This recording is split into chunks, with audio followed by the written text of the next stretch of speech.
there's a lot of conversation, a lot of narratives around entrepreneurship. Like everybody is telling people to become an entrepreneur. But I would think of you like an intrapreneur, right? You're in the organization. You build things within the system. What are your thoughts on this idea that can you be successful as an intrapreneur and you don't need to necessarily become an entrepreneur? I believe that intrapreneur is possible. And I also realized through this journey of mine that entrepreneurship is a mindset. Entrepreneurship is not some fancy startup VC funding. That is the entrepreneurship story we are told.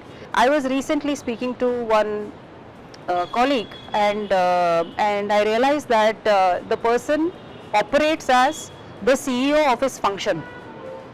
So imagine if everybody operated like the CEO of the function, you would actually be solving problems and looking at your work in a different way, and the outcome would eventually be different. And the best part about being an intrapreneur in Dr.Reddy's is Dr.Reddy's gives you that environment as well as the resources to be an entrepreneur. So I think it's a win-win situation then. So everybody says people do an MBA once they reach a certain stage in their career. So do you think it makes sense to do an MBA, or do you think that people should do it only if it makes sense? What are your thoughts and how was your experience? Yeah, so I would say I have personally also evolved in this thought process. Of course, the basic education of your core graduation, and then if you want to get into management, doing an MBA helps. But MBA is not the end of it. It's the beginning of it actually. That's where you start your journey in the corporate world. Do you think there's real value in being active on LinkedIn, or it's just we have to be taking it? I feel that there is value in being active on LinkedIn, because today in today's world your online persona matters a lot.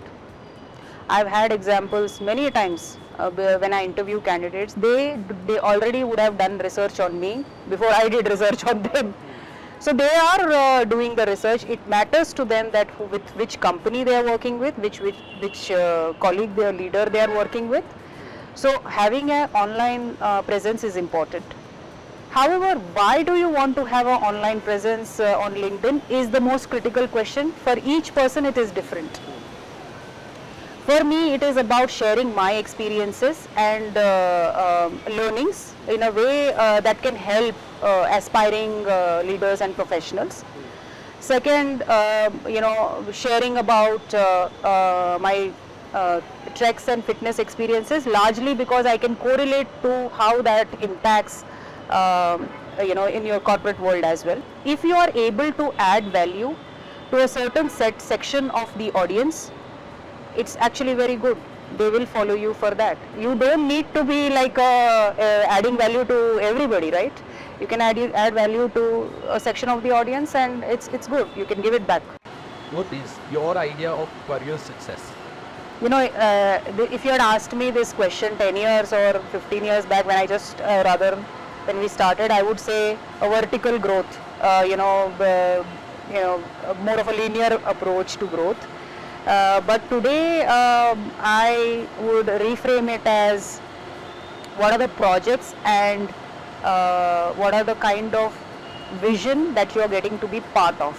I think that is very, very important, because that sets you up for the success. For example, I feel that as professionals we need to evolve every 3 years, because the market has changed, the environment has changed, new skills are important. So if you are able to get that opportunities to evolve yourself every 3 years, it's a success. Thank you so much. This is great. Thank you.